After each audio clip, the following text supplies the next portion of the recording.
عرب کی ایک حکایت ہے کہ ایک آدمی کی دکان مکمل طور پر جل کر راکھ ہو گئی اور صرف دیواریں جلتی رہ گئیں۔ جب آگ بجھائی گئی تو لوگ اس کے ارد گرد جمع ہو گئے تاکہ اس کو تسلی دیں۔ سب حیران تھے کہ وہ مسکرا رہا تھا جیسے کچھ ہوا ہی نہیں اور جیسے اس کا واحد ذریعہ معاش نہیں جلا تھا۔ لوگوں نے اس سے پوچھا، ابو عبداللہ تمہیں کیا ہوا ہے؟ ہم آپ کو مسکراتے ہوئے دیکھ رہے ہیں، حالانکہ آپ پر بڑی مصیبت آئی ہے۔ کیا آپ نے اپنا دماغ کھو دیا ہے؟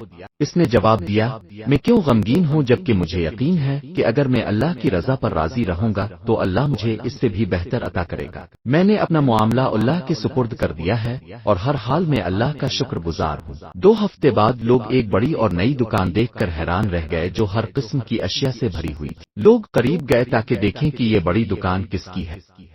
انہوں نے ابو عبداللہ کو دکان کے اندر نماز پڑھتے ہوئے پایا۔ لوگوں نے کہا، یہ کیسے ہوا؟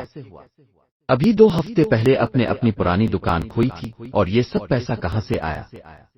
ابو عبداللہ مسکرایا اور کہا، کیا میں نے تم سے نہیں کہا تھا کہ مجھے یقین ہے کہ اللہ مجھے عطا کرے گا؟ اللہ کی قسم، اس نے اپنے عطا سے مجھے حیران کر دیا۔ جمعہ کی صبح میرے پاس اپنے بچوں کے کھانے کے پیسے بھی نہیں تھے۔ میری بیوی نے کہا کہ وہ اپنی بہن سے قرض لینے جا رہی ہے۔ وہ گئی اور 1 منٹ کے بعد کچھ پیسے لے کر واپس آ گئی۔ میں نے وہ پیسے لیے اور مچھلی خریدنے کے لیے بازار چلا گیا۔ میں نے ایک مچھیرے کو ایک چھوٹی سی مچھلی ہاتھ میں لیے دیکھا۔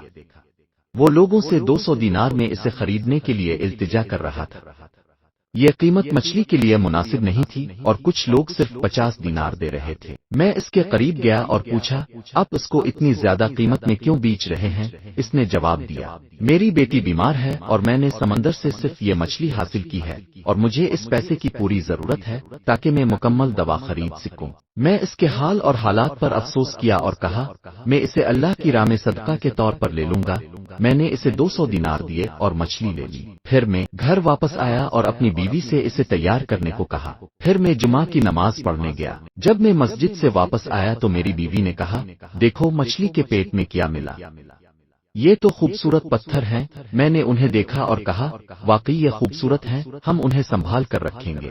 2 دن بعد میری بیٹی اور اس کا شوہر ہمیں ملنے آئے۔ میں نے وہ پتھر نکالے اور اپنے داماد کو دکھائے۔ اس نے انہیں دیکھا اور کہا، یہ پتھر نہیں ہیں، یہ بہت قیمتی موتی ہیں، ان کی قیمت بہت زیادہ ہے، اب بہت امیر ہو جائیں گے۔ میرے داماد نے تاجروں اور ماہرین سے رابطہ کیا اور میں یقین نہیں کر سکتا تھا، وہ انہیں خریدنے کے لیے مقابلہ کر رہے تھے۔ میں نے صرف 3 بیچے اور 6 موتی باقی رکھے۔ اللہ نے میری مدد کی اور مجھے جو کچھ کھویا تھا اس کا عوض دیا۔ اگلے دن میں اس مچھیرے کو تلاش کرنے بازار گیا تاکہ اللہ کے فضل سے اسے بھی کچھ دے سکوں، لیکن میں نے اسے نہیں پایا۔ جب بھی مچھلی والوں سے اس کے بارے میں پوچھا تو کسی نے کہا کہ یہاں ایسے کسی شخص کو نہیں جانتے۔ تب میں نے سمجھا کہ وہ اللہ کی طرف سے ایک تحفہ تھا جو اس آدمی کی شکل میں آیا تھا۔ جب آپ کا اللہ پر حسن زن سچا ہوتا ہے تو وہ آپ کو عطا اور خوشیوں سے حیران کر دیتا ہے اور ایسی جگہ سے رزق دیتا ہے جہاں سے آپ نے کبھی سوچا بھی نہیں ہوتا۔